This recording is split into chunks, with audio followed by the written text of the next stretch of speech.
All right, rolling along here on this Friday.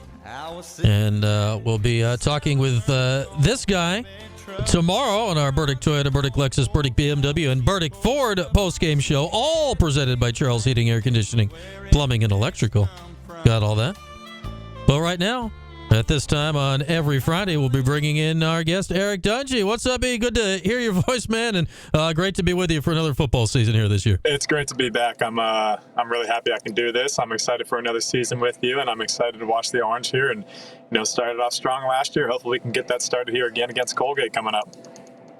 Yeah, 6-0 with our games together to begin last year, so hopefully it goes something like that this season. First off, get us caught up on you, man. We haven't talked to you, I don't think, since after the bowl game, at least not on these airwaves. We know you gave it a go with the XFL. Well, what are you up to these days? Yeah, I gave it a go with the XFL, and as I told Gomez this morning, that's something that we can get into later, whether it be the post game or whatnot. So I'll spill the beans on what really happened. Now that I'm officially retired, I don't really have to hold back, and I can really just tell it how it is. Frustrating to say the least, but you know what? Everything happens for a reason. I'm actually working a medical device sales job now for Tactile Medical. Really enjoying it. Living at home right now. We actually just bought our second house, and we're moving here in September. So life's been good. Life's been good. All right, there you go, Eric. All of us get to grow up and join the real world at some point, I suppose. So that'll be there's the tease. Come to QSportsTalk.com and like the post-game show tomorrow night during the breaks. Eric will give us the real dirt on what's going on in the XFL. So that's a reason to get on Q Sports during the game tomorrow. Before we get into this game and this season, Eric, I want to get your thoughts on all this conference expansion stuff, especially from through your lens as a West Coast guy. Now Syracuse is in the same conference, or will be next year, as Stanford, Cal, and SMU. Like, for a guy like you from Oregon that played across country at Syracuse, what do you make of this cross-country relationship now that the Orange will have? I'm trying to make sense of it. Obviously for football, it's going to be great. With the other teams, basketball traveling throughout, it's going to be tough. That coast-to-coast is no joke of a trip. But it's exciting. I mean, I would have loved it, if I could have played against the Cals and Stanford and, teams that kind of overlooked me. I would have loved to go toe-to-toe with them. And, they're going to get welcome to the ACC. It's a different kind of football out here. And it's going to be, like I said, it's going to be a long trip for those guys. So they're going to have to probably leave a day earlier. And I'm excited to see how it, plays out and pans out, especially with all the action and all the moving around with college football nowadays. Yeah, you're right on the travel. I mean, Syracuse has not played on the West Coast for football in a minute. The last couple of times were when Doug Marrone was head coach. They had games at USC and at Washington. You're right. They left for both of those games on Thursday instead of Friday, so that was a different thing. And they were both losses, which is probably worthwhile in pointing out as well. When Syracuse had decent teams, both times they were out there. Eric, I'm interested from like a recruiting standpoint. Like, if you're a West Coast kid, are you more likely to consider an East Coast school if they're looking at you, if you might get a game close to home now? Do you think that plays in to, how a 17-year-old is going about making a college decision? Let's just keep it real. All these kids are caring about right now are just, where can I make the most NIL and what's going to get me there? I feel like that's kind of how it's come nowadays, and they don't really care where they're playing. They're going to be on TV. Maybe for the kids who want to stay closer to home, it could be, hey, you can, have a trip back every other year. But let's just, it's who's going to pay me the most money or potentially the most money with my NIL evaluation and all this stuff. It's a new time. It's a new time for recruitment. And I can only imagine the headaches it's given coaches already, because it was tough for them then, and that's going to be even tougher now. So. Yeah, that's a good point. Yeah, where are you? I don't care. Oh, that's a nice check. We'll figure it out. Yeah. Eric, we talked about this a lot last year. Eric, he would have done quite well if the NIL era had started 4 or 5 years earlier as the starting quarterback here. Of that, I am certain. So let's get into this year. We got Dino Babers, year 8.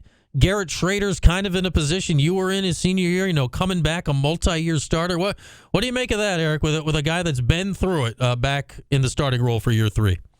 I think he's really where it starts to turn. He's just going to be absolutely comfortable. He knows everything, the ins and outs. He's seen every team. Well, now it's going to be new the next year, but that's not going to matter for him this year. He's seen every team. He knows what to expect. I look for a big year for Garrett Schrader. I think for year 3, looking back for me, that's just where it was like the back of my hand, and you're just out there playing, making plays. And Babers has definitely got a lot of trust in Schrader to do what he wants. And that's really the first year where I was able to kind of start not changing plays, but making plays my own. So I look forward to, Schrader kind of taking the helm. And I was telling Gomez earlier, I am excited for LaQuint Allen. I think he's going to have a big year. He looks like he's put on some weight. He's a very quick and fast, agile guy. I played with his cousin, Raquel Armstead, in D.C., and they're just cut from a different cloth. They have this incredible mindset. They got this chip on their shoulder, and I think LaQuint's trying to make a name for himself. There was all the talk about Sean Tucker last year, and he was kind of in the shadow, and I think he's ready to burst on the scene. So if he can stay healthy, I look for him to have a big year this year as well and really help this offense get going and take some of that pressure off of Schrader's feet and Aronde Gadsden. So I'm excited to see how that plans out. Yeah, Eric Dungey is with us here, as he'll be joining us every Friday, and will be with me post-game as well, as we'll be here with you after the game tomorrow, taking all your calls and bringing you Dino's post-game press conference. Obviously, LaQuint has had a challenging offseason, and we have documented that thoroughly here over the last few months, Eric. You've been through stuff off the field, on the field, away from the field. How freeing is it if you've got, all that stuff going on just to step foot on the field where you do feel most comfortable? When you're between the lines, nothing else matters. And honestly, it's just a great place to let some of that frustration out. And knowing LaQuint, I'm sure he'll be lowering the shoulder on some people just to kind of get all that frustration out. And I'm a big fan of him. He's whatever he's had off the field. I think he's truly a good guy. Babers doesn't recruit guys who aren't, high character and are going to do the right things. He might have made a mistake here and there in the past, but you can't always believe what's happening until you truly meet the guy. And I've had the honor to meet him one time, and he was really just respectful. And like I said, it's just, you never know what's going on behind the scenes, but I'm excited to see what he can do when the spotlight is on and really everyone's looking at him. And some people might want him to fail on the outside, but the Syracuse loyal want him to really have a great season. And I know Coach Babers is really rooting for him as well. I want to get back to Garrett for a second here, Eric. You mentioned it going into your last year. You had such continuity in the offense. You did have a change technically in OC that last year. I know Sean Lewis moved on and Mike Lynch was in, but you were in the same offense. Like, this is the first time in Garrett's career, and again, there has been an OC change with Robert Dungey out and Jason Beck there. This is the first time in his career he's in the same offense back-to-back years. What does that mean? How important is that just to know really everything before game one of the year starts? Oh, it's huge. And you know what? It's just his chemistry he had with Coach Beck is only going to translate this year, and he's kind of in the ideal situation. He worked with Beck closely last year, and now he's working with him even more closely as they're going to attack this season together. So that's huge, just to have trust in your quarterback, have trust in your OC, and moving forward, it's just they're going to be able to communicate on such a higher level. And Beck knows how to get the best out of Schrader, and Schrader knows what's going to make him tick. So. And he's got a really deep quarterback room as well. I'm really hoping that Schrader is able to stay healthy this year, but you do have a deep room back there, and it's just going to push him in practice. Even though Schrader is the guy, you got those young bucks breathing down his neck every day, hoping for an opportunity. So we're really going to see, I think, a high explosive offense this year. If that line can hold up, that's going to be the big question mark. It always is. But you saw last year they were able to kind of hold their own. Later in the year, kind of was a little tougher to watch here and there, but I think going in, they've really made some changes, and Schrader's going to have a lot on his hand, whether it be getting the ball out of his hand early, running when the pocket breaks down, and just extending that and making the defense really work and making them tired going side to side. You mentioned the O-line. 3 transfers came in on the O-line, Eric, and Giandre Reed and Joe Moore and Dave Willaba, and all 3 will be starting, at least as scheduled now, will be starting in the game tomorrow with Reed at center and Moore at right guard and Willaba at right tackle. What do you make of that, Eric? I mean, obviously it's aggressive use of the portal. That's the era we're in, but how long can it take a very new to each other offensive line to gel at this time of the year? Yeah, and it's nothing against Colgate, but this is the game to get all those hiccups out, you could say. I'm sure we'll see some false starts. I'm sure we're going to see some holding calls, and there's going to be some of that structural challenges at the start. But this is the game to get it out. And, like I said, no offense to Colgate, but it always is the year where you're trying to get all the pieces together, get some confidence built up for these guys, and get them moving forward for really just another tough season coming up, and hopefully they can start as strong as they did last year, and then just continue to, find a game here and there throughout the season, and get to that double-digit win mark and get a big bowl game and give the upstate fans something to cheer for. Do you look at this season, Eric, and, obviously seasons, depending on injuries and, a little luck early on can go in a wide variety of ways. But it feels like, anyway, looking at your 2018 season and this year, veteran quarterback, the whole thing, like if it clicks, there's a path there, right? Like not every year has a path to a big season like that, but it feels like, at least from the outside looking at, there's at least a path this year to one of those seasons. No, definitely. And again, it always just comes down to who's able to stay healthy. Are we able to stay together throughout the year? And it takes a little bit of luck here and there as well. Football, especially at such a high level, the ACC, every game is a battle. So you need, a call to go on your side here and there. And I just think Syracuse, for the most part, they've been on the opposite side of that, but we're finally starting to turn the tide here. And with Schrader at the helm, I think we're going to have a long-lasting season as long as he's behind there and able to get these guys going. And if LeQuint is able to get, 80 to 150 yards a game, I mean, that doesn't sound like a small task, but I think he's got it in him. I think he can get it done, and Syracuse is going to prosper. And the defense has always been solid for them; they always figure it out. So I'm looking forward to Syracuse putting on another strong year. Yeah, we've talked about LeQuint. Aronde Gadsden kind of goes without saying at this point. We know what Syracuse has with him. You kind of know what you got in Schrader.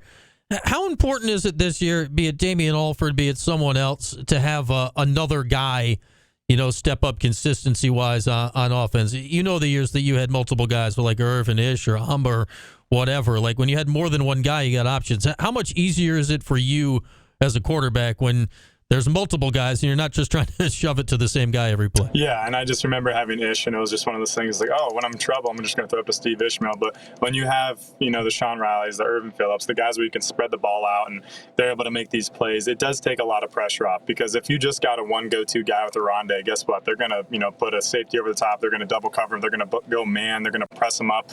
They're going to make it tough for him, and they're going to make you throw the ball to someone else. So somebody will, arise. There's always one guy. There's a sleeper that comes out, and it's usually game 2 or 3 that you're like, all right, we're saying his name more and more.